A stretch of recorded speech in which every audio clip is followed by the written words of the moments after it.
I tried everything to leverage lead generation. I tried everything. I tried hiring virtual assistants. I tried bringing on real estate agents onto my team that would just work for commissions. I tried to find other things that I thought were worth my time to do. And my business went totally into the toilet, completely into the toilet. You cannot skip this step, guys. You cannot skip. And let me explain why you need to be proactive every single day when you're getting started in this business. It is because you build the skills required to actually be a successful entrepreneur. Every successful entrepreneur I know has gone through the hustle season. And it is a season. It's not a lifestyle. Tom Croll will tell you that. He's going to be on the show in about 28 minutes. He's going to blow your face off. It's going to be absolutely incredible. But stay in the pocket. Stay committed to having conversations and making offers to property owners or to people that represent property owners, whether that be family, whether that be attorneys, or whether that be realtors.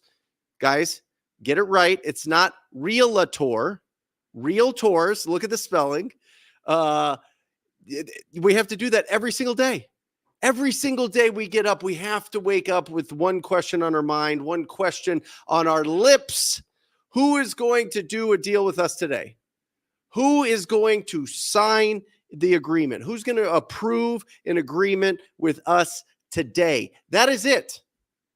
Conversations and offers. There's no getting around it. I don't care if you have a huge budget for marketing. If you don't have the skills of effectively communicating with a property owner, you will just be wasting your money. And if you get put into a funnel or into a training where they're like, you are too good to talk to these people yourself, you should be only following up and going on appointments and locking up opportunities. They are selling you pixie dust, fugazi. That is fake. All right. This business is all about effective communication with property owners that are in distressed situations or that are motivated to sell their property. And I know distressed is kind of like one of those interesting words where it kind of feels like, oh my gosh, talking to distressed people, it feels like I'm taking advantage of them. That's not what I mean. What I mean is there are people out there that have personal problems with their properties. Distress is just a moniker for the fact that they're motivated to sell. They will trade price for speed and convenience. And remember this is absolutely fundamental. In everything, in any transaction where there is a buyer and a seller, the buyer determines the value. If the buyers don't see that the price that the seller is asking for is worth it, they're not going to purchase it. It doesn't matter if it's a bicycle or a tube of toothpaste or a $1 million property. It's the absolute fact. So let's fall in love with the grind. Let's fall in love with the ability to build these skills. Let's fall in love with going through rejection and building that thick skin and understanding we're not going to get kicked out of the tribe. We're not going to be kicked out of the community. We're not going to be, ostracized and be alone and be in the dark and have to live in a cave for forever because we're getting rejected. No, we're just building the skills of filtering out the people that will do business with us and the people that won't do business with us. And the faster that we can do that, the better. That's it. If you just focus on conversations and offers, you win. It's guaranteed. It's 100%. It works every time. It's just a matter of time. But it's going to take longer than you think. It's going to take 100 days from the first time that you talk to somebody to the time that you actually get the payoff. You actually get income from those efforts. And that's the toughest part about this business. That's the toughest part about being an entrepreneur, is it takes time to build up that momentum. And anybody that says it's going to be handled by AI or VAs or all these other things is just selling you their VAs or their AI. That's a fact. I'm just telling you, because I tried it. I tried it all. This is coming from personal experience. This isn't me sitting here and standing on my soapbox because I already made it, so to speak. I had failed and failed and failed and failed. And every time I did, it was because my ego got in the way of my production. I liked being busy, not productive. I loved creative avoidance. I loved getting ready, getting hyped up, listening to Tony Robbins, listening to all of these inspirational speakers go absolutely bananas before getting on the phone. And then I would be like, you know what? Let me listen to 5 minutes more. Let me run around a little bit. Let me get some blood pumping. Let me get excited before I get on the phone. It's boring. Fall in love with the repetitious boredom of this business. That's what it is to be an entrepreneur. It's when we want it to be so exciting and all these other things that we get distracted by shiny objects. That's literally the point of shiny objects, is for distraction. We're like, oh, that looks exciting. That looks like an easier path. Maybe they finally figured it out. Since the beginning of time, since the beginning of the ability to own real estate in your own portfolio as a person and or a company or trust or whatever else, you've had to talk to people. You've had to have effective communications. So let's not skip it. Let's embrace that. Let's not only embrace it, let's wear it like a badge of honor that we went through the fires. Because when you get to the other side, when you're able to not do outbound marketing, but do inbound marketing, oh my gosh, you're so strong. You're battle hardened. Right? You're ready for it. You're prepared. You don't just throw money at it thinking that that'll solve all the problems. And then you get to keep money. And then right here, you do your first deal. You get consistency so that you can do this as a full-time entrepreneur. And then you kill your bad debt. There is bad debt, right? There's good debt. There's bad debt. But you kill the bad debt. You invest in your assets, and then that's when you get financial freedom. That's the path. And if you're doing this yourself, if you're not coming from a bunch of assets and a bunch of money and from a position where, you know, life is, or you already have control over your life because you don't have to, you have all of the income already taking care of your expenses. This is the path. This is the path to follow. And so don't reinvent it. It's already, this has been proven. This is like probably 20,000 pages of reading financial books right here, boiled down into, what is that? 5 steps, right? And so just don't filter it. Tom says this all the time, and I see him pop on the side here, and we'll bring him in 20 minutes, but don't filter it through your own experience, right? Filter it through my experience, because I've talked to 45,000 people.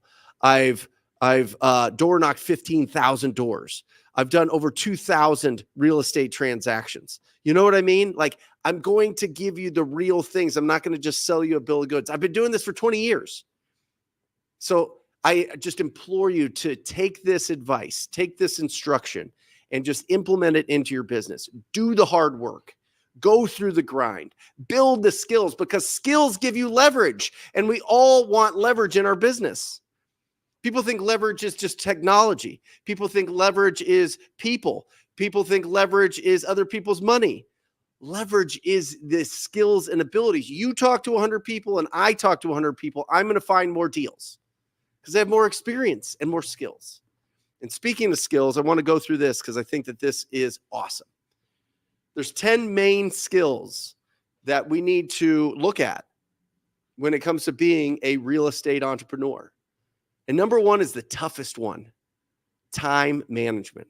And with time management, I want you to bake into time management a few other things. There's priority management. There's energy management.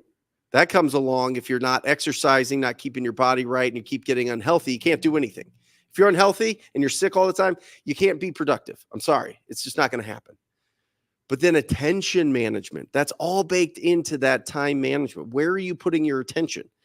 If you know that you do, think about it like this. And this is an exercise that I like playing with the students that I teach is imagine that for every hour that you are making calls to property owners, I give you 100 crispy dollar bills. $1,000 in crispy $100 bills. I give you $1,000 an hour, right? Boom, $1,000 an hour, $1,000 an hour, $1,000 an hour. If I gave you $1,000 an hour and I was standing behind you, I would have to tear you off the phone every day. What does that mean? Does that mean playing around with the CRM? It gets you paid? Does that mean creating a logo? Does that mean setting up a website? Does that mean, there's so many other distractions in this business, going and researching different lead generation tools or getting on sales calls with other people trying to sell you something. Like, just stay focused. If making the calls is what the big domino that knocks down all the dominoes, let's focus on that. So how much of your time management is actually being productive out there hunting for opportunities? Be honest there.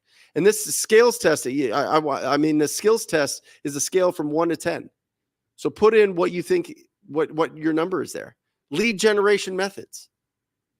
What are you doing? Are you doing inbound? Are you doing outbound? Are you getting referrals? There's only 3: inbound, outbound, and referrals. Inbound is marketing, outbound is prospecting, and referrals is building a great reputation and networking. How are you at that? How's your referral database? Do people know, like, and trust you? Are they sending you free deals? Are people sending you money to buy deals because they know that you are a good steward of these deals, of that money? Phone skills and communication. How are you there? I'm telling you, I don't know a natural person that just gets on the phone and absolutely crushes it day one. I just don't. And I think the younger generations, it's even less and less and less that we're actually on the phones. Me growing up, we were on the phones all the time, calling our buddies, calling our friends, calling girls, calling whatever, right? Now it's all texting and DMs. How are the phone skills? How's your ability to communicate? Do you understand that when you are speaking with somebody, how are you using your tone? Are you making them feel comfortable instantly? Pre-qualifying. How are you doing at pre-qualifying every single seller that you talk to based on the 4 pillars? Condition of the property, timeline to sell, motivation to sell, and price. There's only 4 pillars. How are you at finding out all of those things? You got to work on it all the time, right? Pull that out. Condition, timeline, motivation, price. How are you at comping properties and recognizing the potential of certain leads? 1 to 10, how are you? Be honest here, because then you know where you need to improve. Then you know where you need to focus. How are you at lead follow-up and handling objections? This is always shocking to me. I can't tell you, it is countless times that people come to me and they say, Brent, I have no problem cold calling people. I'm just terrible at calling them back. It's because you're afraid of the disappointment. You're afraid that they're going to tell you that they no longer want to sell. You love holding on to leads because leads make you feel good and warm. But leads don't get you paid. Approved agreements get you paid, right? Flipping that property gets you paid. Owning it in your portfolio gets you paid. How are you at handling objections? Objections are just questions in the minds of the property owners that you haven't answered yet. How are you at handling those objections? Offer presentation and closing. How are you doing on your offer presentation? Are you doing it virtually or are you doing it in person? Are you jumping on and FaceTiming or Zooming with them, going over the purchase agreement so that it gets signed right away? Or are you just sending it to an email and hoping and praying that they're going to sign that agreement? Are you sitting next to them at the table working with them? Or are you sitting across from them? Are you walking into a property and just taking pictures right away and going through the tour? Or are you sitting down to go over what their true goals are with the property? Skills, baby. All 10 of these skills. And by the way, it seems overwhelming. It seems like it's so much. It seems like you have to know all of these things. But that's what's exciting. There's always things to learn. There's always things to improve. There's always evolution in our business. That's what makes this, that's the excitement part of it. The boring part is the lead generation, going every single day and setting a schedule and doing the same thing every day and staying super focused and not getting distracted by shiny objects. The excitement comes from actually going out there and providing incredible value. And the more valuable you are, the more income you make. And these are the 10 skills that make you more valuable as a real estate entrepreneur. Number 9, negotiating with your buyers and sellers. How do you build that healthy tension? How do you do the discovery process with the seller so that you can understand what is the problem that we're trying to solve here? What is your current state and what is your desired state? What is Hell Island and what does Heaven Island look like? Remember, 80% of negotiation is just discovery. What is their actual goal? Because if you're negotiating with somebody and you don't know what their actual goal is, then you're just spinning your wheels because you don't know how to provide the value. So we have to make sure that we're really doing the discovery to really understand and bring them down. Closing should be a natural progression of everything that you've done up to that. The pre-qualifying, the lead follow-up, the discovery, understanding what is the best solution for those property owners. And then on the flip side, your buyers. What are your buyers really looking for? Are they looking to build a portfolio? Are they looking to flip a property? Are they looking to live in a property? Are they looking for a second home? Are they looking to develop? Are they looking to buy land and just lease that land to somebody? What are your buyers looking for? And can you find it on a regular basis? Can you communicate with them? Can you make sure that they don't beat you up because they've bought so many deals from you that they want that sweetheart deal, that they want to become your best friend? They want to take you to happy hour. They want to take you to fancy dinners. Every time that a cash buyer wants to take you to a fancy dinner, they're trying to knock $5,000 off of your assignment fee in perpetuity. It's the absolute fact. So how do you build that healthy tension? How good are you at that? How good are you at getting the most out of every single deal that you have possible? How good are you at building your cash buyer database so that you have multiple offers so that you can increase the values of your assignments or the amount that you make, your net income? And then 10, how do you focus? How do you start over every day? How do you start over every day after you just close that deal for $43,700 that is now in your bank account when you used to have $1,400 in your bank account? Now you see this huge lump of money and you're like, oh my gosh, I am going to ball out. I'm going to treat myself. I'm going to go and I'm going to get crazy, right? That's the natural instinct. I'll tell you what, I have sales guys that have been around a long time, and sales guys get those big commissions. Guess what happens? They get that new car. They get that bigger house.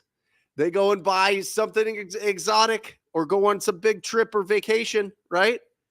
It's just naturally in us. How do we start over at zero every single day? It's really difficult. I'm terrible at this. I'm really terrible at this. I love celebrating. I love the rah-rah, right? I love the high of it, you know, the excitement of closing a big deal and then going and treating myself. But that led me to being broke.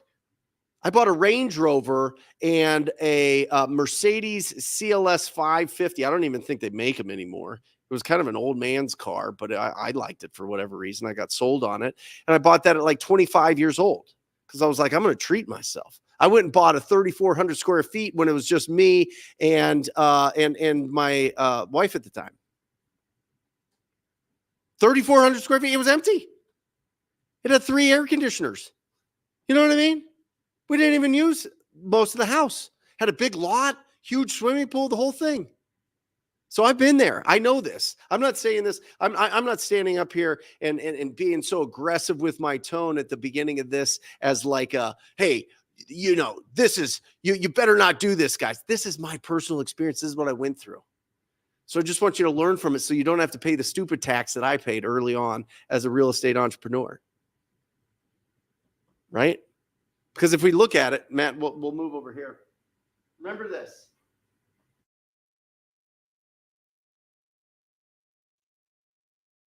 Got the skills test. That's gonna help us to really discover how we build our skills. But then when we build our skills, this is gonna go up.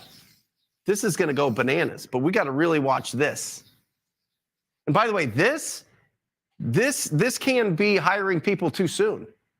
This can be going and getting that office space that you don't need. This can be going and hiring that design team that's going to put together a logo for you, and it's going to cost you a couple grand because you think that they're amazing. I've done all that. I spent $17,000 on a logo for Momentum. That was my real estate brokerage, Momentum. I thought that was genius. $17,000 for like a design firm or marketing firm or whatever. Crazy. I was absolutely crazy, but the income, my financial thermostat was set too low. I was used to being in a middle class, upper middle class, lower middle class, kind of starting out young. You know, when I was young, my parents were starting out. So that 0 to 12 years range really sets what your financial thermostat's going to be. And so my financial thermostat was low. I thought that, you know, making $100,000 was like $1 million. And I see this all the time. And so when my income went, I just went bananas with the liabilities, which increased this even more. And that's how you go broke. I wasn't putting the income into here, which then feeds it back into here. And that's what the rich do, right? The rich just have their assets, put their income. That's why they don't work for money. But how'd they become rich? They had to get the income to be able to kill these things so that they could buy more of these things. And so more of their income goes into the assets. Does that make sense? I hope that makes sense to everybody. You don't have to answer that like just as a knee jerk. If it doesn't make sense, I want you to ask questions. And that's why we're having this special episode today, which is all about question and answers and getting through. And we're going to go through a lot of them.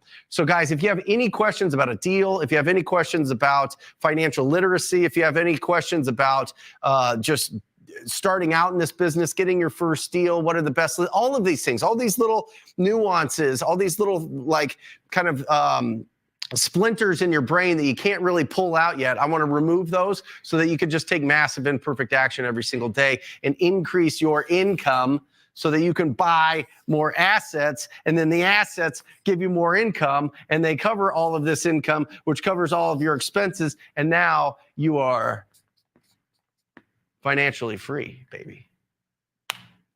Financial literacy 101. But I'm telling you, nobody knows this stuff. We're not taught this stuff. Our parents don't know it, typically. I mean, they're just a product of the education system, which is fine. I mean, a lot of people bag on the education system, but we choose it.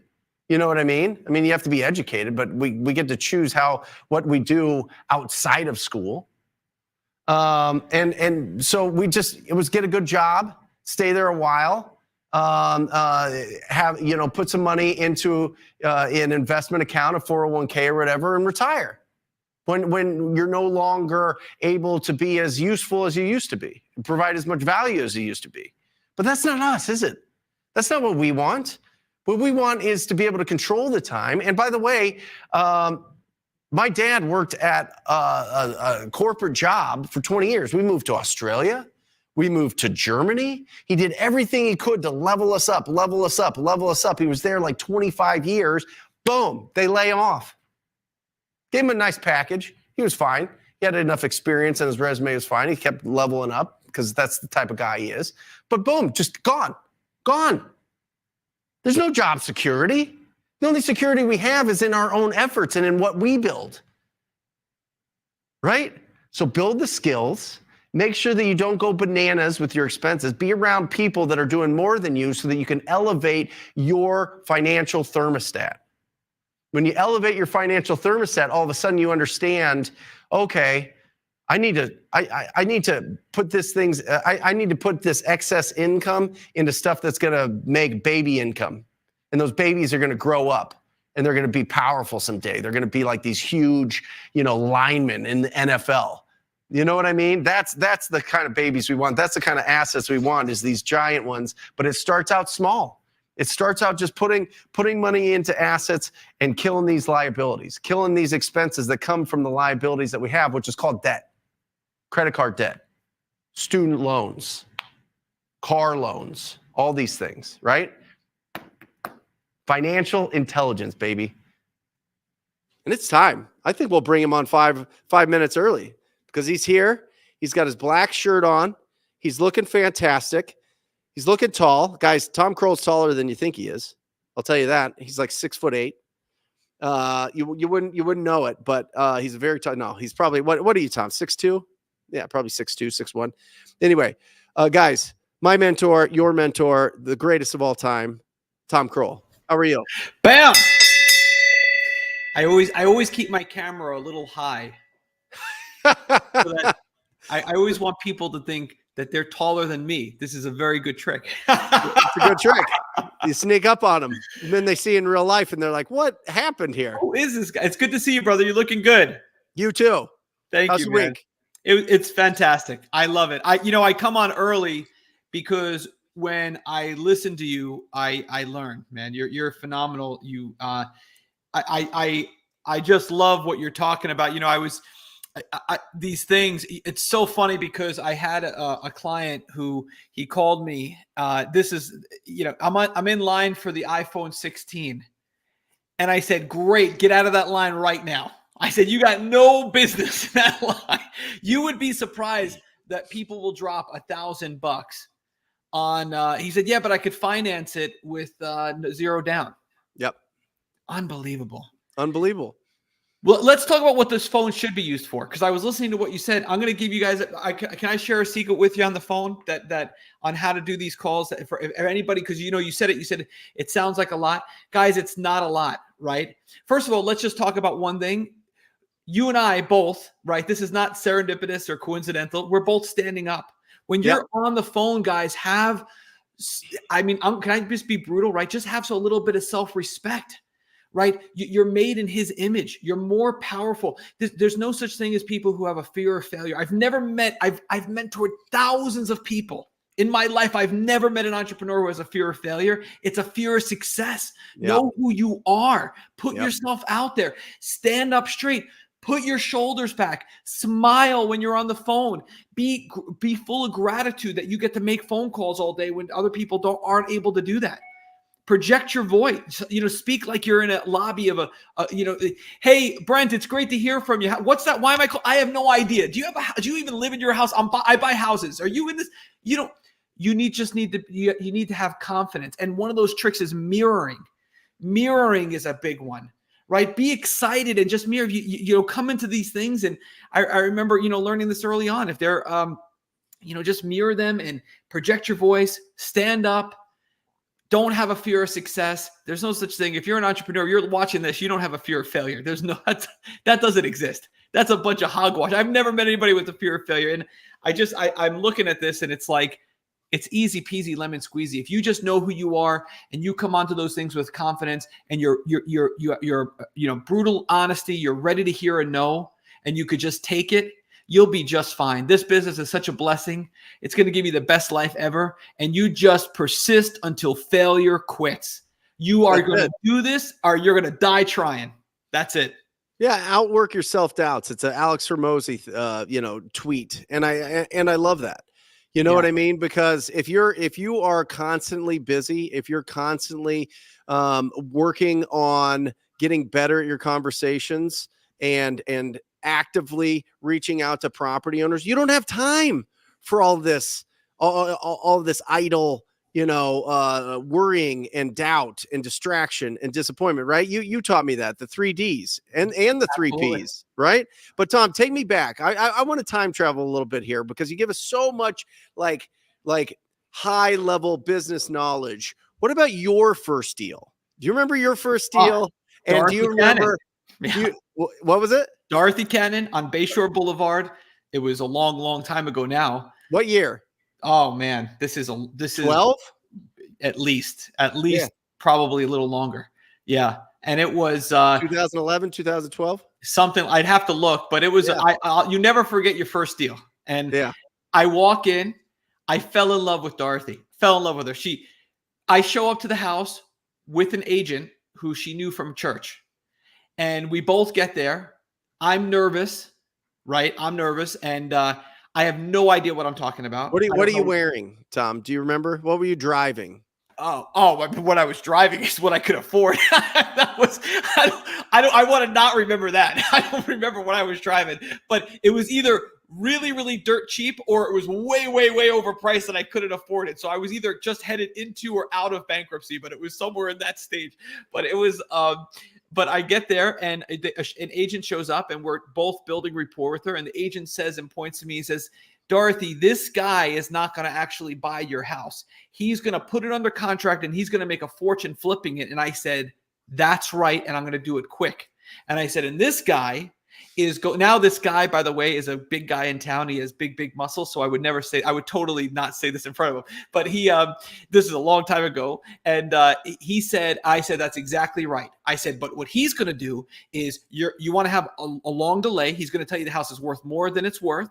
Then they're going to have a whole bunch of open houses. They're going to have a ton of people in and out of here. You're going to have every excuse in 6 months of why he has to lower it and re-sign his agreement.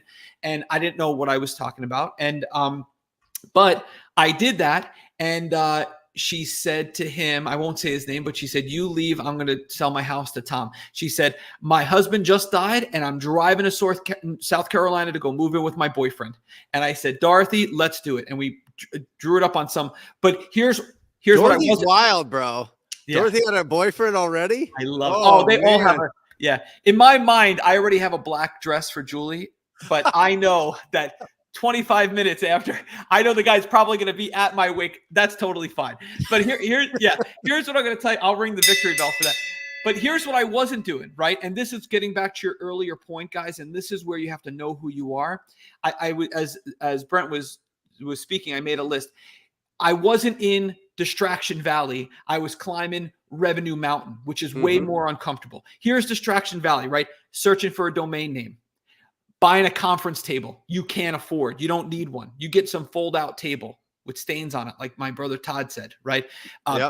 Picking out brand colors. Brand colors? Really? You want a brand color? Paint your orange office, right? Your office orange. Organizing your office. These are things that people will do. Comfortable things that make them feel like they're moving forward, but they're not going anywhere. They're working hard, right? And this is where burnout comes from, is from these things. Nobody gets burnout from working hard. They get burnout from not progressing forward, right? Yep. So here's what they are. Watching your competitors, consuming content online, making a to-do list, designing a logo, daydreaming, building a website, God forbid, listening to a rumor. Guys, let me tell you something about rumors. When someone calls you and they say, hey, have you heard about, just hang up the phone, because the person who listens to the rumor is weaker than the person spreading it. Yeah. So don't listen to any rumors. You have no time for that. They start writing a book. They start copying the competition. Oh, this is my favorite one. What'd you do today? I customized my CRM fields. Some people, this is their favorite, especially like the engineer types. Like they love that. They'll come up with a CRM field like, talking about opportunities is a big one. Oh, I called and this lady was interested in selling her house. No, back on the phone. Playing games on their iPhone. This is a big one too. Getting prepared to drive revenue, right? Everything that has to be in place in order to preparation can be a form of procrastination. Yep. And that's, instead, Revenue Mountain, bring people value, just create conversations. Like, this is easy stuff. Yeah. So you get your first deal done, Tom, and you realize it's real and you keep going with it. How long before you started hiring people? So I was doing deals right away. As soon as I made $2,000 on that deal. And that for me was a potato chip. I was like, this is real. I did it, by the way, which is, I think is important to say. I can say this.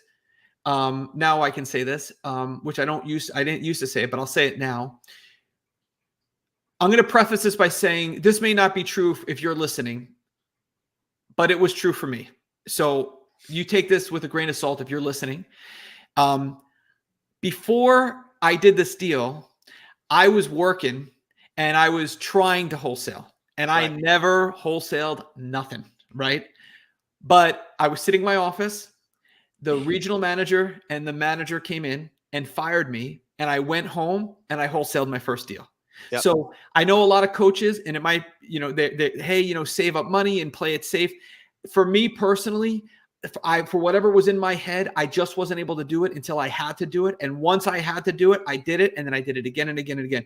My first hire, what I realized was that every time I was doing deals, I was every time I was doing deals, all of a sudden there would be more delay between my deals.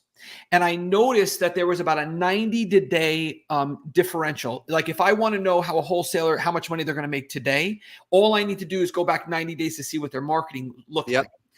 So then I realized, okay, I need somebody to take care of the marketing. And this was a key for me. Thank God I hired Lorena, who still works with you guys, right? Which I love. But I remember when I first hired Lorena, she would be sending me pictures. She can't sign on today because there's a flood in the street. And they're in the background, you hear, right? There was roosters. I don't know what Lorena and Max and her husband were doing, but she brought consistency to my marketing. I realized that when I'm busy over here doing deals, my marketing is falling and I was on a hamster wheel. What I would recommend for everyone, I think every entrepreneur, you need to get to $8,000 a month. As soon as you start producing $8,000 a month, you hire an executive assistant.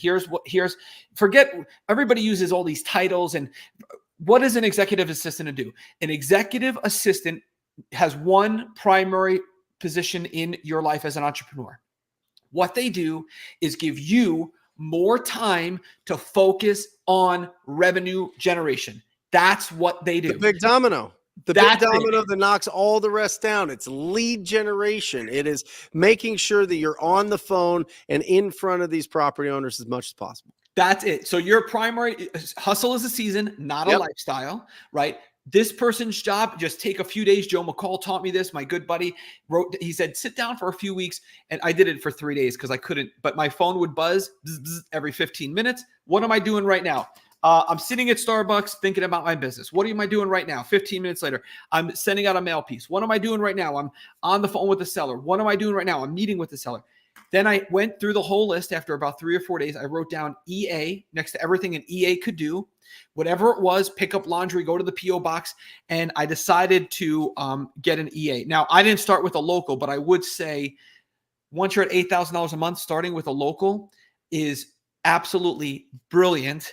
They should have a bookkeeping. They should have a bookkeeping experience. They must have a college degree. And if you want to work for me, you darn well better get a job, right? So I'm a big believer in that. I'm not hiring anybody without a job. Yeah, I'll let the Fortune 10,000 do that. I'm not doing it. And I think that an EA, if it's a female, somebody you're going to be spending time with, the best thing to do that I teach with my clients is get it down to 2 or 3 people. And then have your wife do the final interview, or your spouse, if you're a female, have your husband or whatever your partner, whatever situation you're in, have your second half do the final interview. If you're going to be spending a lot of time with that person, first of all, they know you better than you know yourself. So they'll know who you're going to work with. And it's appropriate that they're comfortable with that person. But that EA role early on, first person, and they can handle bookkeeping. They can handle marketing. I mean, what are we doing? We're not brain surgeons, right? There's no, so, and expect, here's the thing about this. A lot of people mess this up. When you hire your EA, make sure that you understand ahead of time, they're not going to be as good as you. They're going to make mistakes, and that's okay. Yep. Because 80% full time, 80%, 100% of the time is way better than 100% good 20% of the time. I'll take that all day long, those odds. All day. Yeah, that's. Yeah, but what you're talking about, Tom, is really the support system for your business, not the lead generation efforts. Right. This is what's really, really important. And I know that you started out with direct mail, and I'm just time tracking. This has been so long for you and your wholesaling business, and you know what I mean. And I'm just kind of pulling it out because I think people are interested in your origin story and your hero's journey, and going through that, and how you've really adopted and evolved a lot of the concepts that you talk about on our show every week. And I think it's important for them to see, okay, Tom started when he was fired and he sold a golf cart to be able to buy postcards to be able to get his first deal, and he went out there and he made $2,000 on his first deal. Now he's a multi-millionaire and a coach to the coaches. You know what I mean? And so, but we all start at that point. And Tom went through that hustle season. Tom went and sat in the living rooms of all these places. Tom didn't hire his brother until he had established the business and had a pipeline of opportunities. And I think a lot of people want to skip the hustle season, and they go, you know what? These guys are really convincing, or these gals are really convincing, telling me that I could just hire a VA that's going to do all the heavy lifting, to do all the lead generation, and I'm going to just, be raking in the cash. It doesn't work. I have this conversation, Tom. I had this conversation twice this morning with new people that had joined the Rhino tribe, saying, yeah, I had a VA doing a bunch of stuff. It didn't really work out. I had a VA that was sending me leads, but they weren't real leads. They weren't really people that were motivated. It was really tough. And it is a broken record in this industry. Guys, do the hard work, do the lead generation, enjoy it, be around other people that enjoy it. In the Rhino tribe, we literally have a virtual office, and Stephanie Hunt was on here earlier, that she put together, and it's people that are all together making calls all day long, supporting each other, cheerleading each other, and all of them that consistently show up there make multiple six figures a year. Absolutely. You have all of them. Yeah, you've got to. What is the common thread there? The common thread is they're actually doing the work. They're actually building the skills. And by the way, some of them, it takes 6 months of showing up every single day, calling for hours before they do their first deal. But once it cracks, woo. Yeah, I think it really speaks to, first of all, let's just, I mean, brother, right? You and I know some of the most, our network, right, is filled with some of the most successful, most influential. They're running the largest corporation. I mean, what do they all have in common? They all have a season of outworking everyone else around them. All of them. Yep. If I hear one more new young person talk about a lifestyle business, I'm like, I'm not a fighter, but I'm going to tell you, this is the most insane thing I've ever heard. This whole, I want a lifestyle business. Okay, you got to work hard. Let me tell you guys, if you are down, if you're depressed, if you're feeling less than, the worst thing you can start doing is start out of the gate with delegating. You need a good, hard day's work. You want, whatever your definition of success is, it's some variation of a good night's sleep. You know what gives you a good night's sleep? Laser focus, all of your time, energy, focus, attention, energy, all of it, but just nose to the grindstone. Work hard and you will sleep like a baby. Work to exhaustion. That is why hustle is a lifestyle, or hustle is a season, not a lifestyle. It's because you've got to have that season of grit. You've got to see things. You've got to become prophetic. You have to be clairvoyant. You have to be able to look deeply into these systems. And here's the best part of all. Once you do that for one LLC, you can run multiple LLCs simultaneously. And you can have businesses that you run instead of businesses that run you. But you've got to go through that. You're not going to learn that in college. You're not going to learn that. You're going to learn that starting off with newspaper delivery route and selling ice cream and then doing your first. And that's the origin of it. You got to work hard and have a good night's sleep. And if things are working against you, you got to follow the old rules, the ancient rules. All of these new things that come out, throw them in the garbage. The secret and all this other stuff. The secret is don't read it, right? You got to stay focused on the old ancient principles. You have to start with the beginning of financial literacy, which is it's not your money. You're only the manager of money. That's the first step to financial freedom. Yeah. It's not the law of attraction. It's the law of action, guys. I'm telling you, I have sat in meetings, in masterminds, in brokerage meetings as a realtor, and people are talking about the law of attraction. And I'm there. I've got 10x their income because I'm just the knucklehead that makes calls every day. You know what I mean? 100%. Just do the work. I love it. Distraction Valley versus Revenue Mountain. Tom, come on. What are you doing? When's your book coming out? Why are you messing with us, bro? Very soon. Very soon. Very soon. Are we talking like before the end of the year soon? No. Or are we talking like 2025 soon? Q1. Awesome. What are you reading right now, Tom? Oh, bro. You want to know what I'm reading? Right here. You want it? This is, see, there's no coincidences, right? So right now, this is what I'm reading, and look at what it says right there. What you just said, take action right now for success. This is a book, you guys, if you don't have $1 million net worth yet, read this book every single year. It's Yep. not how many books you read. It's how many times you reread the same books. Same I book. am telling you Yep. that the coachinginc.com/21 books, you can get a list of all the books that I recommend. There are 21 books of these essential books. Business Secrets from the Bible, Viktor Frankl, The Man's Search for Meaning, the Marie Kondo and Kevin Hart, and all of the greats. They're all there. These are the books you must read. You must understand. There's nobody teaching this stuff. You got to remember that the rules of business, revenue in first position. Second rule, just like Brent was just saying, second rule in business, everyone's full of blank, right? You got to know that, because there are people who are more than happy to suggest things that you should do, and they have no idea what they're talking about. Tom, I was on realtor.com, and I could pull this up later for everybody, but I go to news and trends, and two stories. One story is TikTok influencer is charged with, a bazillion counts of fraud, looking at 200 years in prison if convicted of all these things, because he just was doing the lifestyle, raising funds for no projects. Second story I saw, 42-year-old New York real estate developer kills himself, right? Because he was $18 million in debt that he couldn't pay. His wife is a influencer on Instagram with all their houses in Montauk, right? And what's Hampton? The beach? Yep, the Hamptons. I know this story. Yes, exactly. Yes. You know what I mean? It's like that's what Tom's talking about. Is that in Tom's terminology, that people are filled with poop.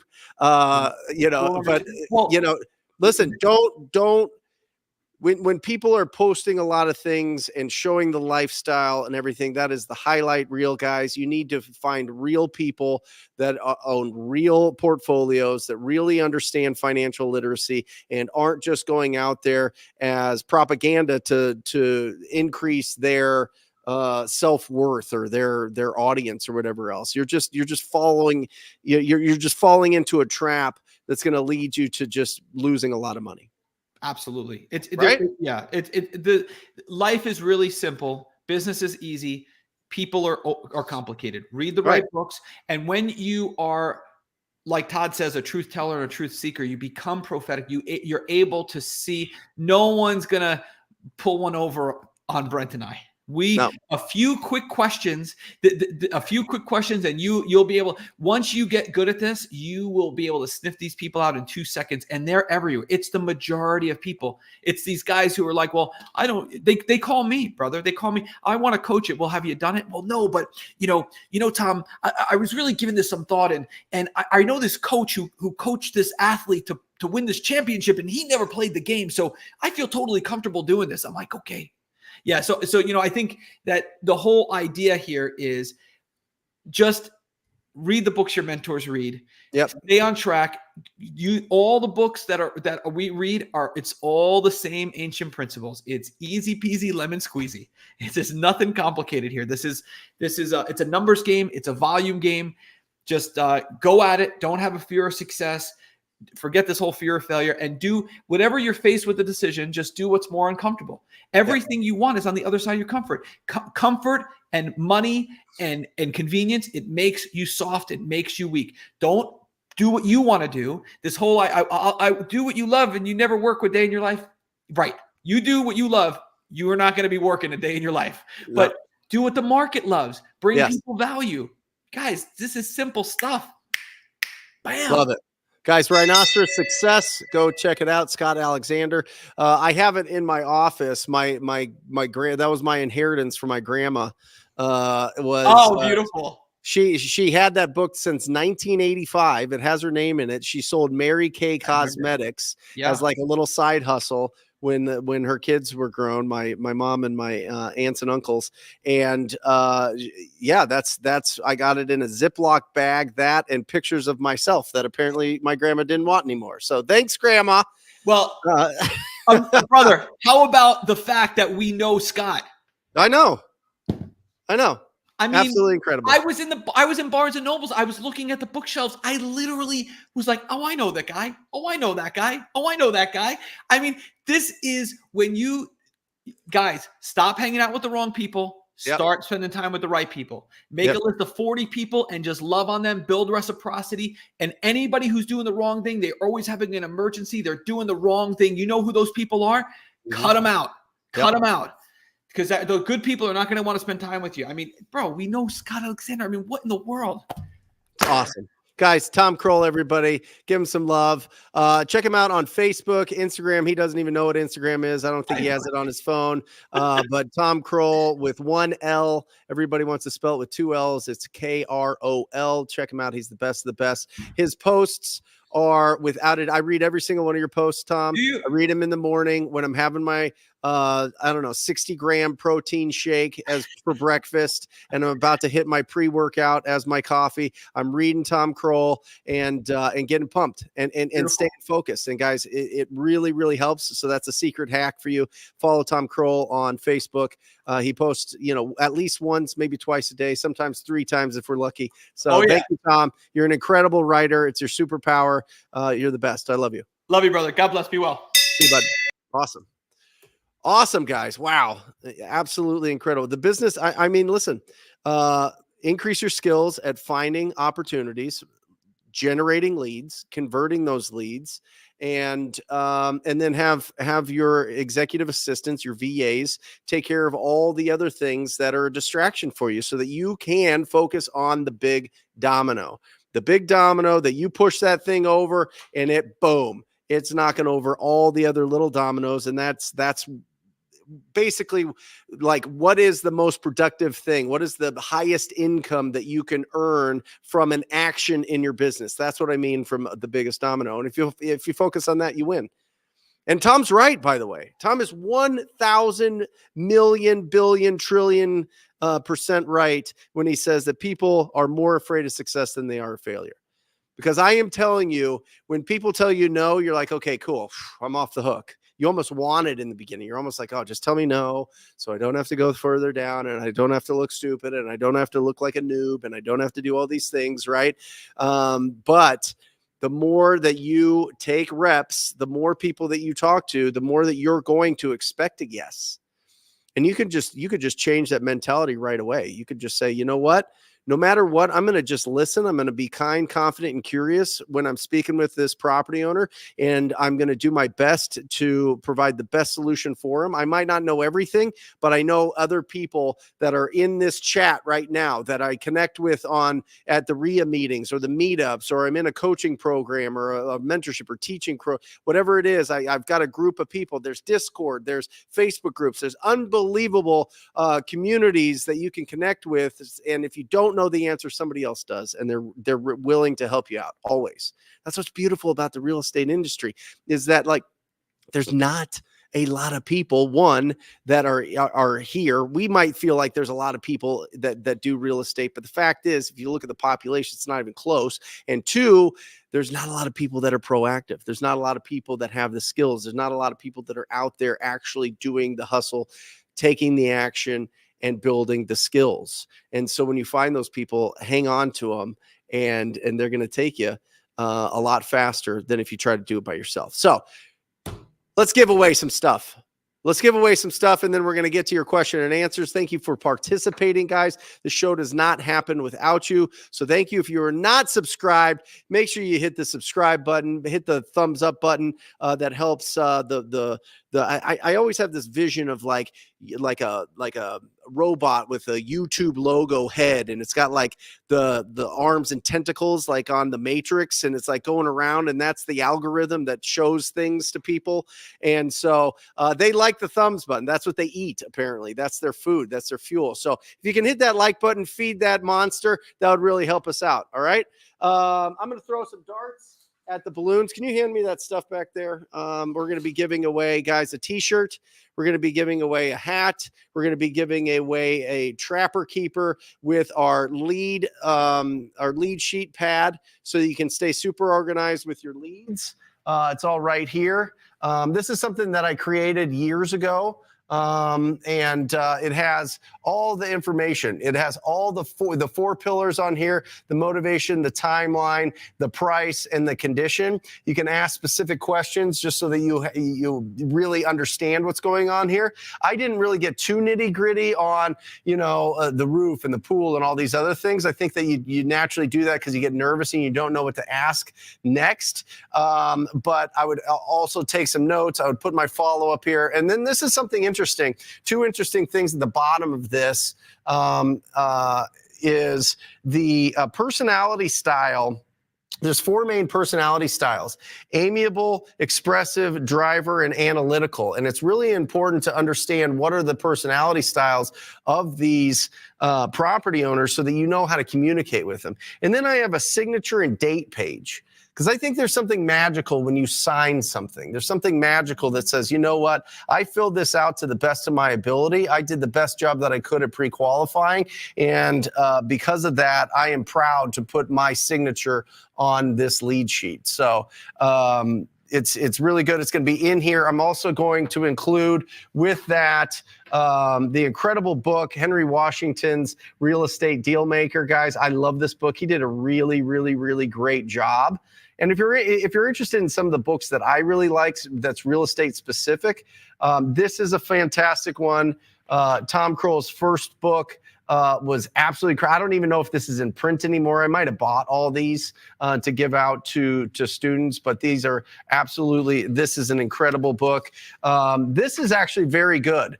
The book on negotiating real estate. If you've never done that before and are really trying to understand kind of the techniques, these guys seem like they actually did negotiate some deals, which is cool because most people write books that they haven't done anything. And then this is a really interesting read. It's kind of a heavier read, kind of an older school read, but really great principles in this book. So I have these all up here. And then of course, guys, we've all read it, but if you haven't, do yourself a favor, start with this one, and it'll really, open up your mind to how the rich think. All right. So let's do this thing. I'm going to throw, we've got the hat. Whoop, there we go. Where are we at? Are we here? There we go. We got the hat.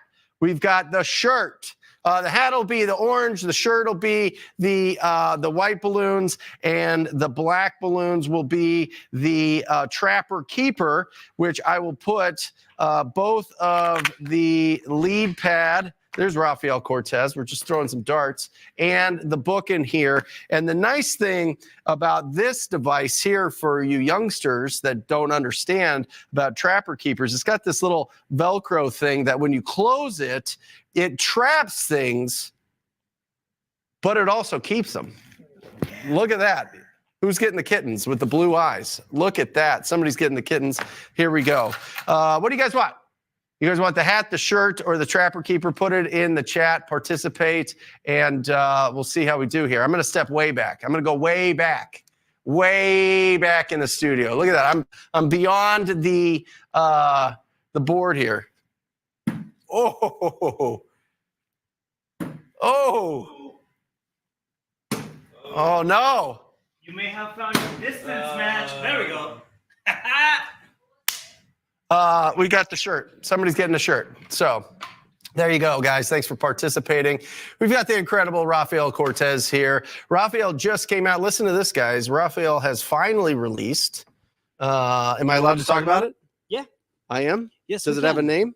We can. Yes. Okay. So let me, so Raphael does a tremendous amount of business generating leads from door knocking. Right.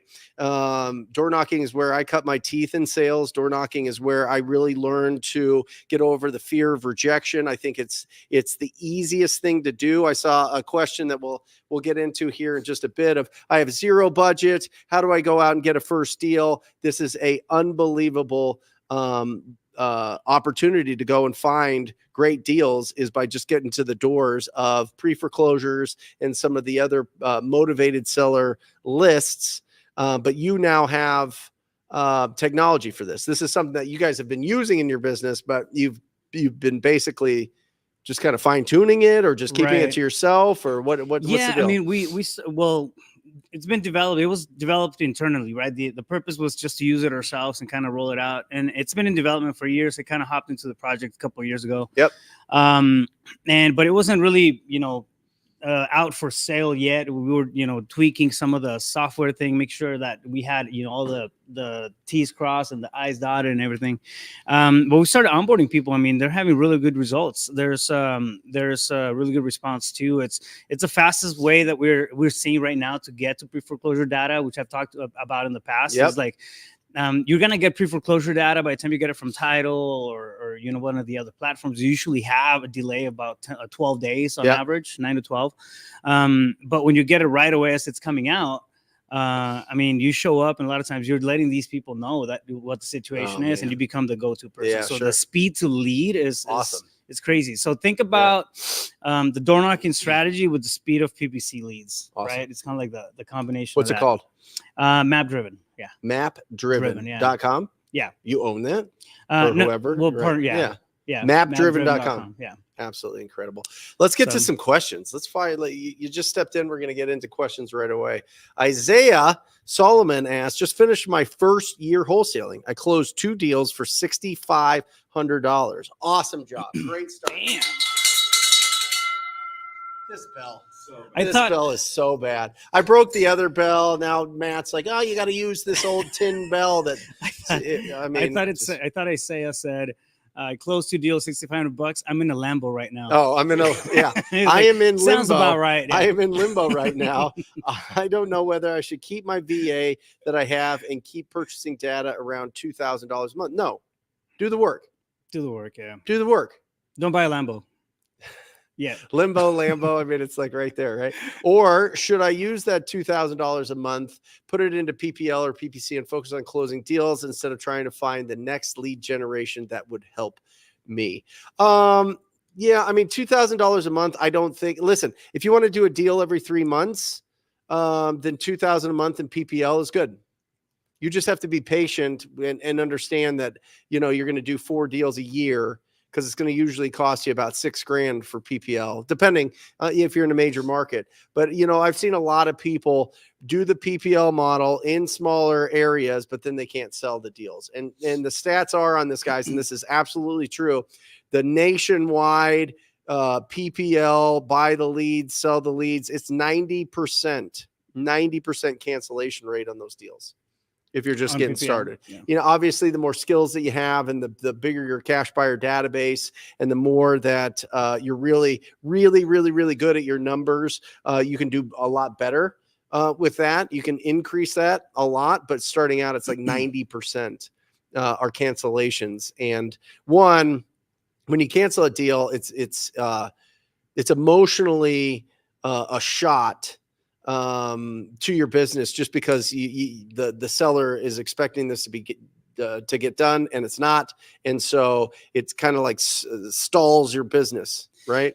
We've talked about it in the past too. Like a lot of times we see that people want to throw money into it and just like move faster, right? But it takes that trench work. So do whatever it is that you're doing right now that's giving you results, right? Build your war chest to $30,000 and have a reserve in there, and then you can start looking at bolting on additional strategies. Not that you're going to pull yourself out of the business this early, but you bolt on additional strategies. Maybe then you can hire a VA to do some of that. Matt, will you work. give me the blueprint? But build it up. I mean, build your cash reserves, right? Don't feel like you can't do it with that kind of budget. So. Yeah, I'm going to show you guys the blueprint here. No. It's the chart, Matt. The big old chart. That one. Yep, that's the one, guys. Right here. I mean, if you look at this is going to really help a lot of people that are just getting started out. You got to really look at these factors. Four main factors. Are you part-time or full-time? Do you have a budget or do you not have a budget? Are you new or experienced? And what market are you in? Those are the 4 main factors that we always look at when we're customizing, when people are onboarding with us with our coaching. This is a great tool. I love this one. But this is really important. If you don't have the budget, and I would say no money is like under $5,000 a month. I really would. If you don't have the money, then you can do some direct mail. some sniper approach. I wouldn't spend more than a couple $100 a month on it, but you can get very, very, very targeted, whether that's pre-foreclosure, whether that's driving for dollars, whether that's probate or inherited or Stacked. whatever. You stack a list of all of those things. You can do some direct mail because it's a really good way to get some calls coming in and get some experience. Everybody should be posting every single day to their to Instagram and to Facebook. I buy houses in your stories. I have a video of it in my YouTube channel, and it'll step you right through it. Just make sure. I don't care what it is. I don't care if you take a picture of this and say I buy houses. I don't care if it's your dog. I don't care if it's something interesting you see. I don't care if it's a video of you, but put I buy houses and put your phone number and watch. You will get 2 to 4 free deals your first year. Seriously, your first year? Couldn't agree more. I mean, and then you take it to the next step. You go into Facebook real estate specific groups, and your friend request everybody, especially realtors. Yeah. You go into the realtor groups, which are like 10,000 to 100,000 in every market, and you friend request as many of those, and you post every single day. I buy houses. Watch what happens. That's free. Yeah. There's zero budget, zero experience. That's it. And don't have the imposter syndrome. You're actually doing this every day. So it's not like you're faking it. So when people bring you those opportunities, you can convert those. So don't have the imposter syndrome. Don't be like, oh, well, everybody knows me as this label or that label or this thing or that thing. I'm a truck driver. I'm in the military. I'm a nurse. I'm a teacher. I'm a coach. Stop. You can still buy houses. Anybody can buy houses. So just put it every single day. I buy houses, put your phone number. And then you got to figure, are you going to do text message or are you going to do calls? That's it. Yeah. Are you going to do text message or calls? Talk to everybody that you know, right? Let them know what you're doing. Otherwise, I mean, it's like nobody's going to find you. That's one. Another thing that it does too is like you start generating JV opportunities. So other people who have deals under contract, reach out to them and ask them if you can find us if they're open to JVing, joint venture partnership, and then splitting the profits with you or giving you a percentage of that if you find a buyer for that particular deal. So there's different ways of going about it when your budget is tight. And moral of the story is like you want to build it up. So you get to this healthy spot. You're out of that, the mental survival mode per se, and then you can start growing your business methodically after that. So awesome. Let me get rid of this, guys. If you want to see that again, let me know, and we will do that. Edwin, great contributor to the chat and supporter of the channel and doing amazing things. Edwin, thank you.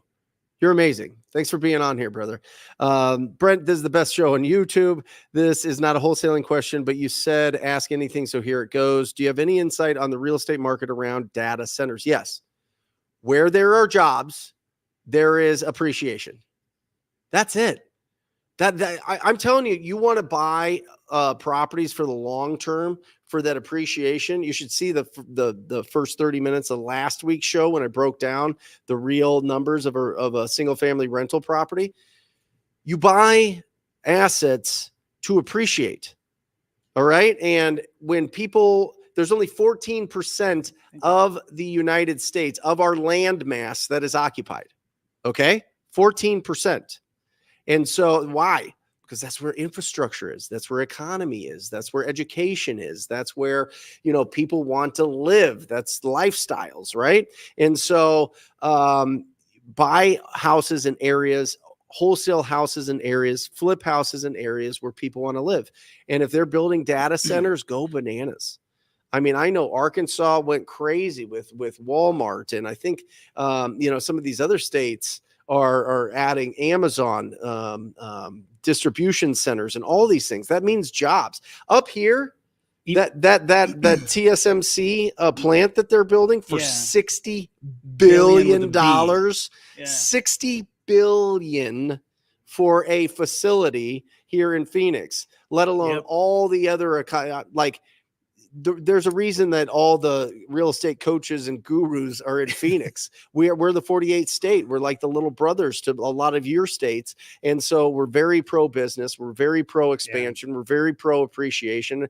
And so because of that, it's a great market to wholesale in and to flip and to own real estate. and the appreciation is awesome.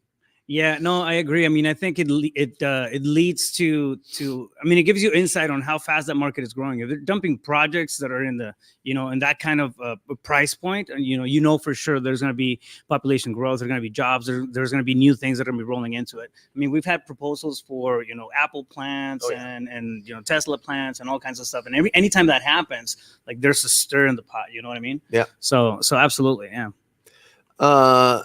Sharon. Hi, which skip tracing platform you guys currently use that has helped you close deals lately? What do you like? Quality Skip is the one that I've been using lately. Yeah, qualityskip.com. It's pretty solid. It's pretty cost effective too. So what's the cost? 6 cents a record. Awesome. Good quality too. Good quality. Yeah. Quality. Well, it's in the name. Yeah. Quality Skip. There you go. Guys, you can't go wrong with batch skip tracing. Deal Machine does a phenomenal job with their base package. You get free skip tracing, which is phenomenal. And I've heard great results from that. I've had my whole area skip traced for a while. I update it about every year. And that's either with batch or Deal Machine. And but now I'm not making calls. I'm not doing texts. I'm not doing any outbound marketing at all in my business. I'm just, that's not true. We're going through like our older leads that people said that they wanted to sell before. We're going through some probate stuff and making some calls here and there, but it's nowhere near what it used to be. We're just all inbound with PPC, TV, and Facebook. Nice. And Facebook is you need a lot of leads. Because it's more of a interruption marketing. PPC by far is our big heavy hitter. Not even close. So that, and if anybody uses Deal Machine data, what's your feedback and accuracy? It's been phenomenal. I mean, in the Rhino tribe, it's been really good. And so test it out. See if you're making contact. If you're keeping your contact rate between 7 and 10%, you're in a good spot. All right. Awesome. Robert Draper, any thoughts on Gary Pickens, real estate commissioner from South Carolina? Thank you for letting me know, because I've heard of Gary Pickens, but it wouldn't register unless you gave me some context. Installment method as an alternative to assignment of contract. I don't have a lot of info on that. I mean, I've had actually one of the guys was in my podcast. We were talking about the installment method and everything, but I mean, to me, it's I like to keep it simple, man. I like to go back to the stuff that we've been doing for years, and and the basic principles I feel don't fail. Just find sellers, make cash offers, and if it's too tough of a market, I mean, there's plenty of markets out there, but yeah, I mean, I wouldn't have a lot of info on that or insight as far as the installment method goes. What about you? Well, listen, I mean, at some point, guys, we go over this. One is find deals. Right? This is the engine of your business. Find deals. These are the three main skills of a real estate entrepreneur, real estate investor. The second one comes into South Carolina and some of these other states that are really putting the clamp on assignments. Even if you do have a license or you're marketing the property while you have it under contract, whatever it is. It might go throughout the whole country. I doubt it. I think it's going to be more, you need a license at some point. Yeah. But guys, there's 48 other states now. Pennsylvania has some, the seller can back out at any time, but the people in Pennsylvania are still doing a tremendous amount of deals. I still know a tremendous amount of people in South Carolina that are wholesaling, that are doing wholesales. Mm-hmm. So I would find somebody that's in that market. I'm not in that market. I can't speak to it, but this one, raise funds. That's the second huge skill. And then property management.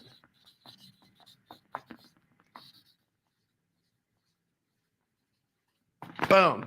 So find deals, raise funds, property management. If you do this in those areas and you're doing this, you're going to make an absolute fortune. And I honestly think, and this is a different perspective, a different framing of this, Raph, is I think we're actually, as wholesalers, the greatest at raising funds of all time.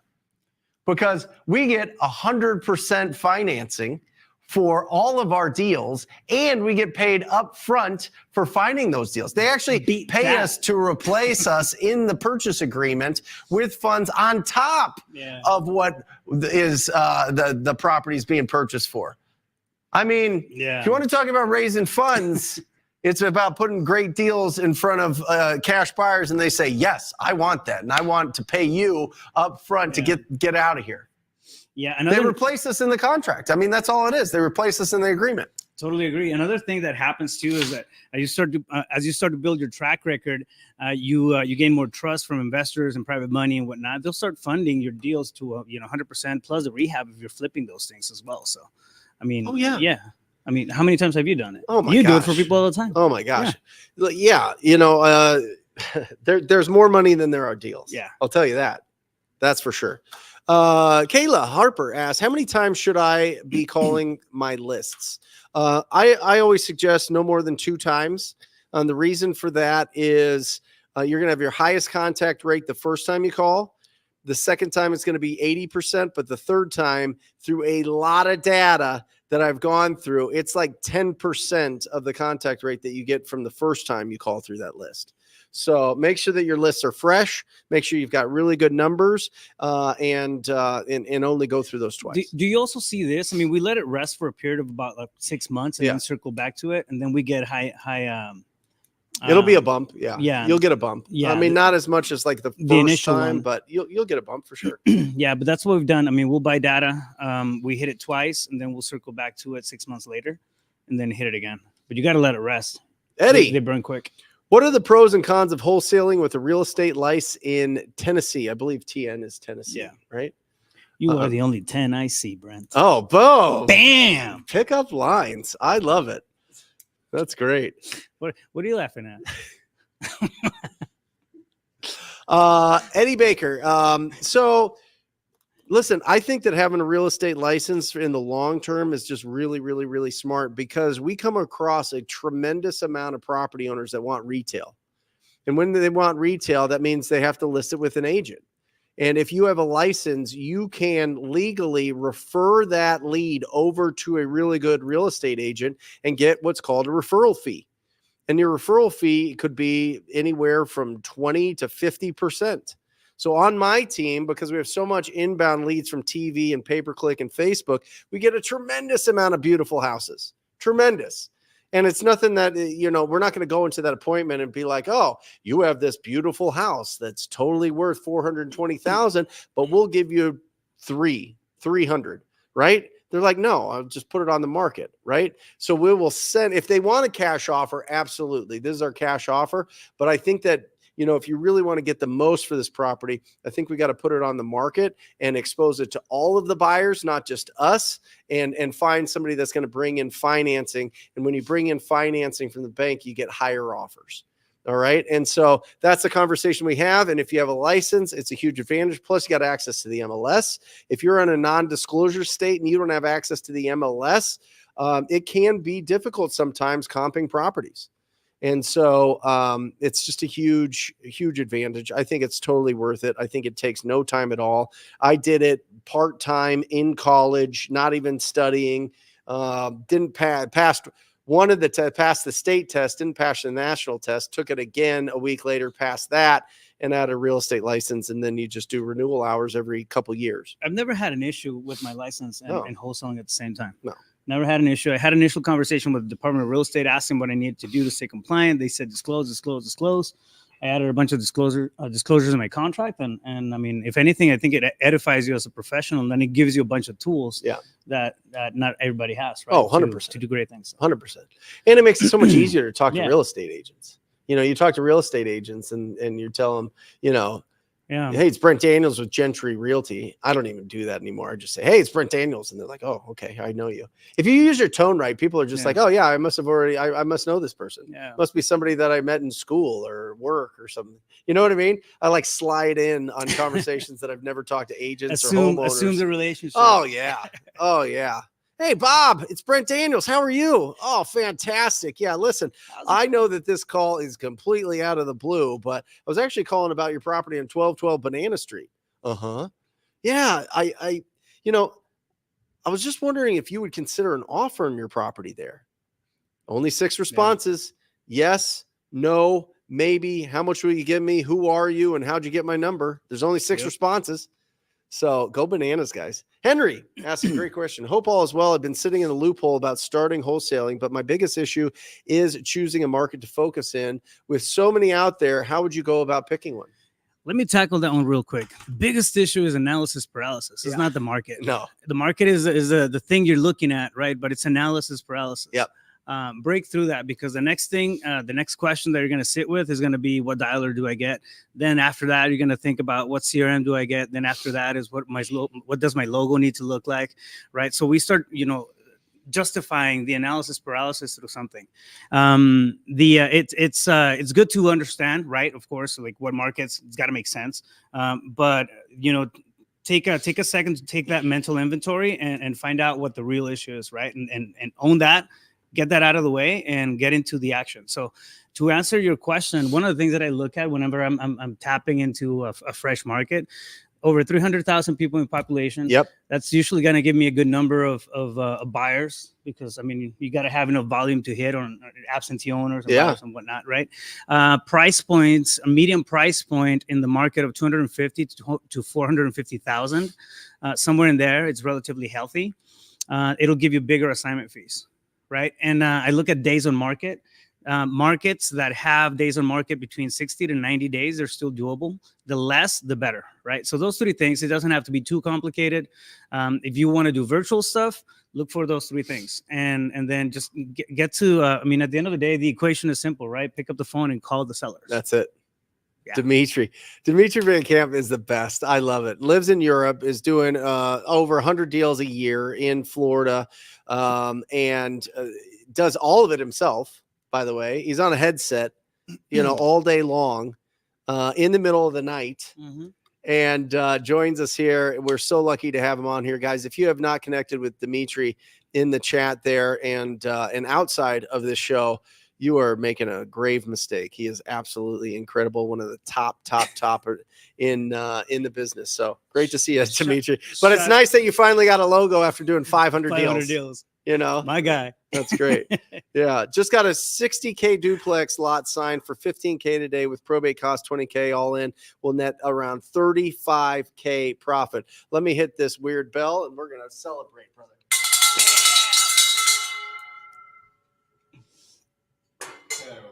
Terrible.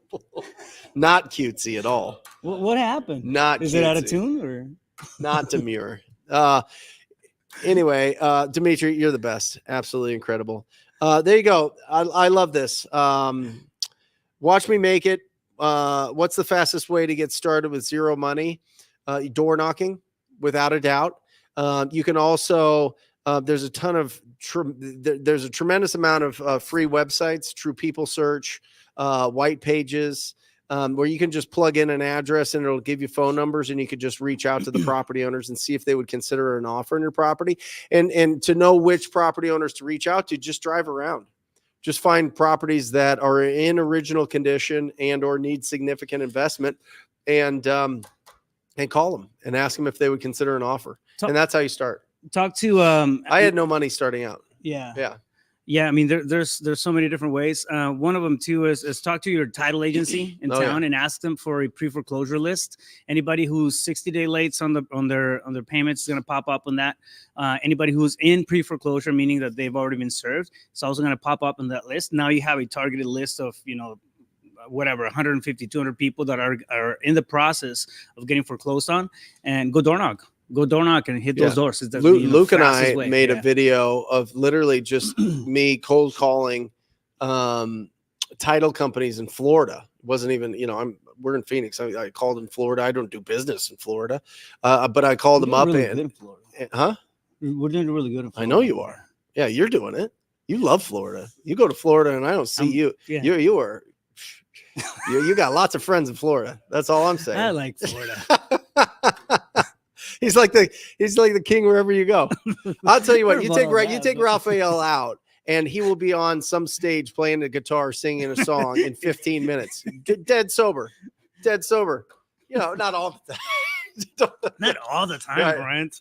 but just you're the best. Anyway, yeah, just start calling them up. Just find ugly houses, call them up, and then we have a video on the YouTube channel of me calling up escrow officers and just asking them for these lists. And the ones that work with investors are the ones that know what you're talking about. And usually you want to talk to the account reps, sometimes the escrow officer, but mostly the account reps. All right. Shauna asks, hi y'all. For probate deals, do you offer the asking price or can you negotiate with them? Always negotiate. Yeah. Always negotiate. Remember, here's a rule to really follow for everybody. We never tell people what they should sell their house for. We tell them what we can buy it for. That's the difference between us and real estate agents, right? We're not there to represent them and say, hey, this is what I can sell your house for. We're there to say, hey, listen, this is what we can buy your house for. We get to determine that price. Remember, buyers determine value. Nothing taught me this more than the financial crash of 2008, because I saw houses that were flying off the shelves, multiple offers, bidding up. And then a year later, 18 months later, going for 30% to 50% of what those prices were before, because there's no buyers. Buyers didn't find the value. So buyers determine everything, and you're the buyer. That's the best part about being an investor. That's the best part about being a real estate entrepreneur. We determine the price. We never tell them what they should sell it for. We tell them what we can buy it for. Yeah. So yes, Shauna, go out there. You're powerful. One of the things that you're probably going to evolve to is going to be have a tiered set of offers, right? For example, always start with a wholesale offer. It doesn't matter where the lead comes. If it's a probate lead, a pre-foreclosure lead, if it's a whatever lead, you always negotiate. You go for the wholesale offer and then have that conversation. After a while, you get more and more comfortable with strategies and the putting together of deals. And then you're going to be able to pivot into a creative financing offer if the number doesn't work. And then if not, you can do a referral to a listing. But you start going through this set of different thresholds that will tell you what kind of number to put out there for them. Yep. But always negotiate. How much would you pay your executive assistant monthly? Too much. Yeah. It depends. So, when Tom started with Lorena, I think she was just on an hourly. I think we've got her on salary now. She does a fantastic job. But I think, with when I had Lisa, my virtual assistant, when I was getting going, I think it was like $7 an hour, and then we bumped it to $9 an hour. So I always think that it's better to pay people more if they're really, really, really talented and they're really good at what they do and they'll take ownership of their jobs. I think anywhere between that $5 and $10, you're going to find somebody great around the country. And there's some phenomenal resources. Esteban's company, the Remote Latinos, is fantastic because they're more on our time schedule on some level. That's a really great resource. So check that out. All right. Nice. Eclipso, trying to get my first deal after developed systems and outreach. Anyone interested in JV in the Virginia Hampton Roads area? There you go. Connect with Eclipso. That's a cool name. Yeah. Eclipso. There you go. Reach out. I Diane. wish I would have had like an exotic name. Yeah. Like what? Alexandrius or something. Alexandrius. I don't know. Like it's the first thing very that popped Roman. into my, Yeah, that's very cool. Yeah. I like that name. Yeah. Hey, still on the table. Baby's not out yet, Alejandra. You know what I'm saying? Come on. Alexandrius. Let us name it. Yeah. Awesome. Diane, I am a little stuck on how to price a property. I have a house that I need to make an offer on. It's $195K. Comps are 165 to 230. This house needs a lot of work. Matt, will you put up the calculator, please? Or the just the quick one? Just give me the Zillow one, and that'll make it pretty easy for everybody here, and we can have a graphic ready to go whenever Matt uploads it. So basically, listen, in that price range, I'd want you, it's on the market for one. If it's 195, I assume it's on the market. You need to be like 50% of that. Seriously. What do you think? Comps are 165 to 230. House needs a lot of work. Yeah. 115 top. Yeah, something like that. I mean, just off the top of my head. They're listing it for retail, and it needs Yeah. a lot of work. Like, what are we talking about here? Yeah. Are they even serious? You know, I would be at 50%. Yeah, I would probably be at 35% of the ARV, to be honest. Make this is on a situation And like I'm this. always honest. On a situation like this is what we always do, right? I mean, we go for the offer, like I said, always negotiate, make the wholesale offer. This is what we can do on this deal, and go through the tiered of offers that we have. If they push it back because they want to list at 195, but it needs a lot of work, we're going to circle back with them every single week, even if they say no, your offer doesn't make sense, because they are not going to be able to move it. If the comps are 165 to 230, they're going to get they're going to have this come to Jesus moment where it's like, oh, you know what? I'm overpriced. The feedback that I'm getting is like, it's crazy, and I'm crazy for it. So don't absolutely drop it. Make your offer, negotiate it, and then go back and follow up with it. And I would say, Diane, tenacious. you can run off of this one all the way to the left. The more than 2 months of inventory, I would assume that there's probably more than 2 months of inventory in your marketplace, because that's most marketplaces. So your 70% minus repairs equals your wholesale price minus your fee is your max allowable offer. And you'll see, let's just do the math real quick here. If you'll move this over here. If you've got, I really like this flip chart thing over the whiteboard. Whiteboards always get gunky, and it's tough to, you know what I mean? It's the whole thing. So let's say this thing's 230. Will you get your calculator out just so that we are perfect here? So let's say that it's beautiful. It's fantastic. You're really confident that it'll go for 230,000, right? So then you're going to times this by 70%. Okay. 70%. And in that price range, what is it? 161,000. So that's 161,000. Why do we go 70%? Because in here, you've got the profit that the investor is looking for. You've got their closing costs. You've got their holding costs. You've got commissions to agents when they sell it. You've got all that stuff boiled in here. And typically, they're looking 10%, but in this price range, they're probably looking 15% as a number if they really know what they're doing. Some of them push it to 20, but that should give you a pretty good idea there. Now, I'm assuming that this property at that size is probably about 1,500 square feet or smaller, just based on my experience. So what's 1,500? If it needs a lot of work, what's 1,500? 1,500 times $30 a square foot. $30 a square foot for this price range is pretty reasonable. That puts you at $45,000. Okay. So now we're at what? 116? Yeah. 116 is what that wholesale, what an investor is going to want to buy that at. And then you're there and you want to make 16,000, 15,000. You're at 100,000 for this deal. As a max. As a max. As a max. As a max. Boom. So there you go. Mic All right. drop. Awesome. Great question. There it is.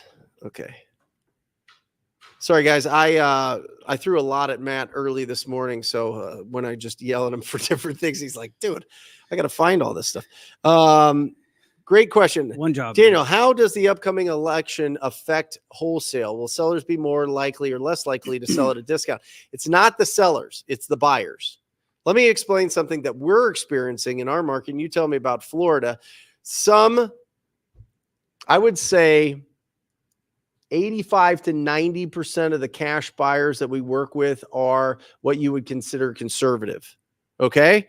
They're very scared. They get shaken. They're older. They're watching Fox News all day. They're doing their thing. They're like, it's a lot of like idle time that these wealthy people have that are flipping these properties, or at least looking at. Typically, they're more business minded and they're more conservative. So some of them are kind of pulling their chips off the table to see how everything settles. Not a majority. I would say maybe 10, 15% is what we've seen a pullback from the cash buyers. So we have to get really loud, a little bit louder.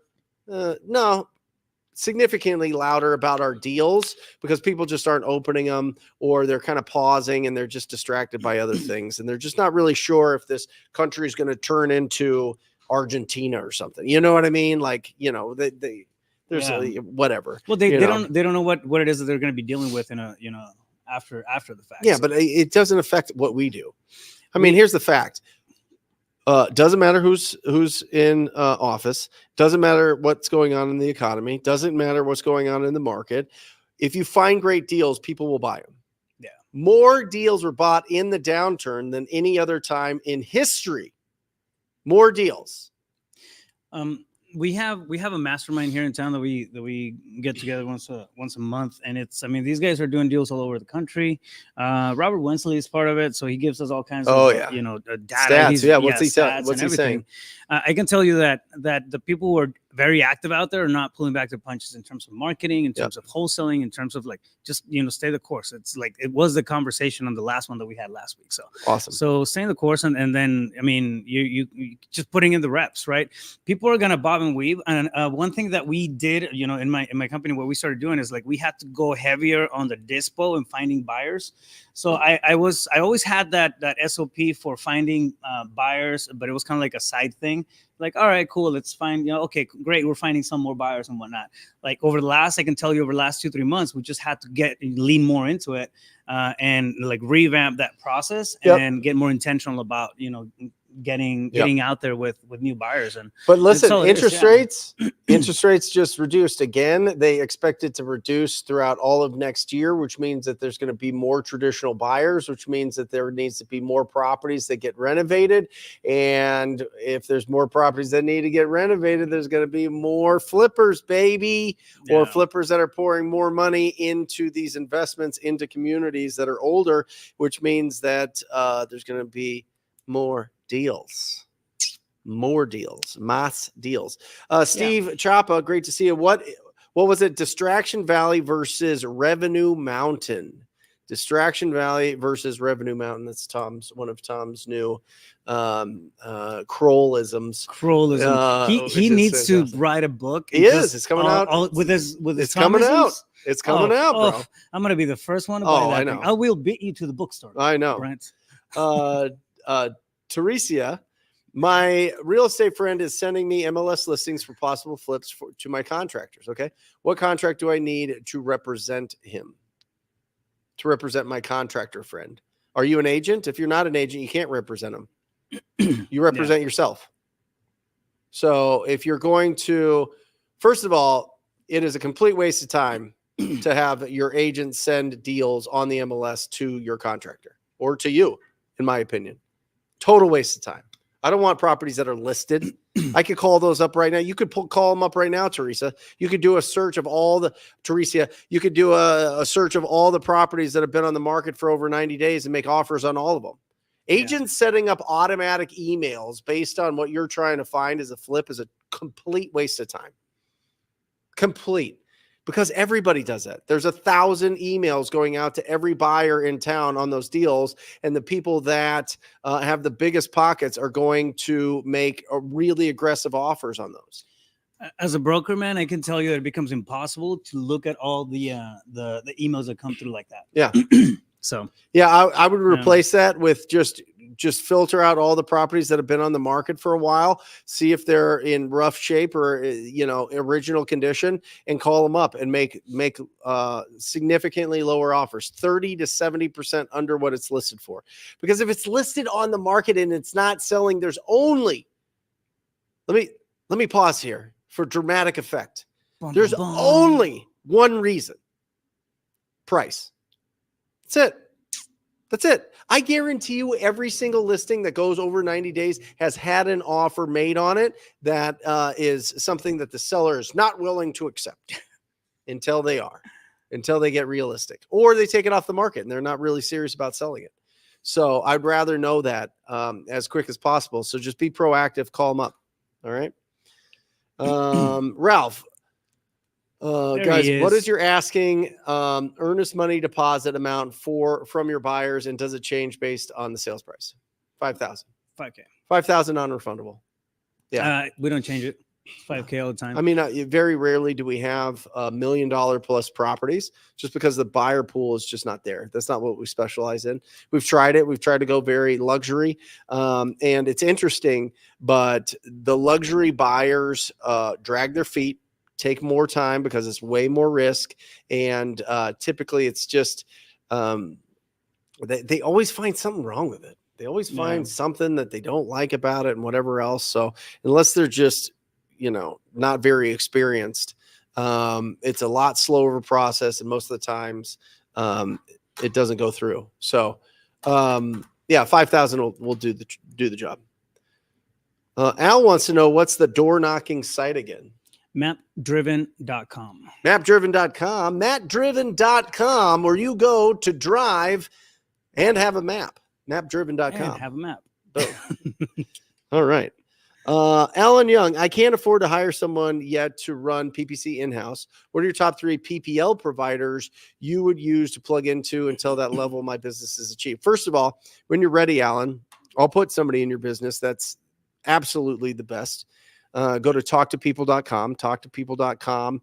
That is our PPC agency. And woo, the amount of deals in that is absolutely crazy. And we'll prove it. Just if you set up a call, and you're at that point where you can spend $5,000 a month minimum in a small market, $7,500 a month in a bigger market, then I would do yourself a favor and at least have a consultation with us. We can audit everything that's going on with your current accounts and also let you know if we can help out and if it's available in your market. But PPL, I think, what are PPLs that people are like? Lead Solo is the one that apparently is having a lot of good results. I've tried a few of them. I can't say I've been like super lucky with them. Yeah. But then again, we just revert back to our own in-house PPC, cold calling, and all the strategies. But I think iSpeed to lead. I think lead, property leads, motivated leads. You're gonna have to test them all. You're gonna have to test them. The key, Alan, is you have 30 seconds for inbound leads. If it's a call, you got to answer it live. You have 0 seconds. If it is a internet lead that comes in as I'm seeing if I am seeing if we got any PPC leads this morning. Yeah, we got 2. It comes in, you got 30 seconds to get a hold of them. You get 30 seconds to get them on the phone, or they're going to run and do something else. All right. So, PPC is solid. Then you have really good spreads usually. We just locked up one in just south of Tucson yesterday. It's a PPC lead. Yep. But yeah. Seth, what do you do when the seller's brother is trying to shop your offer? Property is held in an estate. Do you have it under contract, or did you just give them an offer? That would be the question. If you just gave them an offer, they're going to shop the offer, Seth. You know what I mean? We don't give offers until they're ready to make a decision. Yeah. We don't. Because they're going to shop your offer. That's what's going to happen. So first of all, you got to do really, you got to dig in with every property owner, but especially when it's a family estate, you got to dig in with the discovery process and see who's actually making this decision. You know what I mean? Like, you might talk to that brother and he's like, yeah, that sounds great. Let's go. Let's do it. But he has no right or experience or authority to say anything. You got to find out who is actually the decision maker, do the discovery process, and see what's most important for them. If getting the highest price is the most important thing to them and it's not speed and convenience, they should list it on the market. List it on the market. That's what that's what they should be doing. But if they're looking for a cash as is, quick and easy offer, you got to see, what their expectations are. You got to meet with them, hopefully face to face, belly to belly, knee to knee. And if not, if you're doing it virtually, you have to be able to really pull out what the expectation is and what they've already received. I think it becomes a relationship, type of conversation, right? Like if you have a good relationship with them, like you said, sitting down with a brother and whatnot, I mean, going to them directly and make them feel, reassuring them about the whole process that you're going through. That's one. Yep. I still do on selected deals. If the deal is fat enough, I mean, it's big enough, we will file a memorandum on the Sure. property. It's we have that in the contract. You have to disclose, and then states are different depending on where you're doing business. Yep. And we will file it and still close on the deal, and then do whatever we need to do with it. D. Williams, So- what software is good for texting? I have very limited time to call, so I think texting would be best for me. And what's the cost? What's the not launch control? The other one, REI Reply. REI Reply is a great starting point. Launch control, I think, is the most robust, and it's very powerful, and they do a great job. But it's more expensive. It's definitely on the higher tier. So if you're just starting out and you have a lower budget, REI Reply is a fantastic option. Nice. Yep. JF asks, I'm looking for a phone service to set up local numbers to receive calls in my markets. Any recommendations? We use smartphone for that stuff. Smartphone.com. Yeah, There you go. smrtphone.com. Yeah, we use CallRail. Yeah. So look at both of them and pick one. All right. Awesome. Yeah. I mean, at this point, there's a lot of them. Chris, how often should I call a driving for dollars list? Go through it twice and keep adding to it. Go through it twice, add to it, and then call them back 6 months after you call them twice. On niche Chris, on the niche lists like that, I mean, you can hit them in a couple of different ways, right? Like you can call them, you can text them, you can send direct mail if the list is dialed in enough. Basically, you want to become omnipresent. You want to make sure that they know about you some way or another. Yep. Right. He didn't Door ask, knocking. hey guys, Yeah. how do I go about comping a single family house with a larger lot size than most houses in the area? The house on land is still a decent condition and is tenant occupied, but I think the real estate, the upside is land. It's not, Eden. Yeah. It's not. Don't get into it's splitting lots and rezoning. Nobody wants to go through that, and fast sales don't happen with those deals. I'm Yep. just telling you, the seller it does not want a 12-month escrow period to make sure that the buyer can split the lot and the buyer can build on the lot and all that other stuff. I mean, it's very rare. When I look at a bigger lot, I just think one thing: it's going to sell faster than a smaller lot. It's I don't even give it more value. add. It's just value I add to the don't. deal. I don't give more value to the bigger lots at all. And I know that that's goofy, but when I see appraisers give like 10K for like really like significantly bigger lots than others, I know that it's not really, it's not a factor. It just makes the house sell faster. All right. Yeah, use it as a value add, strategy. Mention it on your marketing when you're putting it out there. Yeah. Biggest lot on the neighborhood. In Oregon, which just dropped their regulations, average median price is $300,000 to $400,000. With these prices, would you guys still recommend $5,000 earnest deposit? And how would I go about doing this? Through title? Yes. Yeah. To both. DF, yeah, 100%. $5,000 non-refundable, perfect. The title company handles all of it. That's the beautiful thing. Like, your title company and escrow officer is such a huge part of your team. Such a huge part of your team. They handle everything. They'll let you know what kind of verbiage to use for addendums. They'll let you know what verbiage to use in your agreements. If you want to do creative financing or seller finance, they'll give you all the paperwork. They do it all for free. It's great. Right. And they're the ones that handle all the money. They're the piggy bank. They're the, if there's two parties that are putting money in, they're the ones holding it literally in escrow. That's what escrow is. And so, they handle everything. And if they breach the contract based on your assignment agreements, they lose their funds. And then those funds go towards whatever the funds were that you put down for the seller agreement that you signed. So when you have an assignment agreement and you send it over to your title company, the next thing that's going to happen is they're going to reach out to the buyer and then send them wiring instructions or instructions on how to deposit that EMD with them.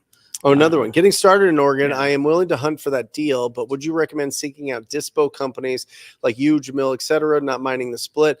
Yes. 1,000%, bro. Or sis. I don't know what DF is, but yeah, either. Yeah, for sure. Absolutely. I mean, have some experience, and it could just be somebody that does a good job. I would stick with Keegley or somebody that has a really, really, really great reputation in the marketplace. Yeah, we JV with people all the time whenever we're tapping into a new market. So it's like you can do it at the beginning of your career. You can do it whenever you're tapping into new areas that you don't have a strong buyers list yet. And we'll wrap up this show. Thank you guys. Thank you for participating. We had Questions like are on 20 fire plus today, questions today, which is absolutely fantastic. Let me know in the comments, guys, if you want more question and answer shows. I try to bring on really great experts to be able to pick their brain and look at, past the curtain of certain people's businesses or how they started and their journey.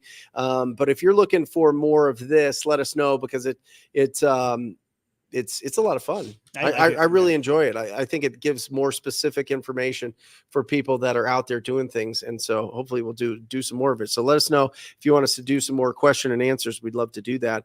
The last question was, I don't know where it just went, but it was from Jacob. Really serious question. I think he's talking to you.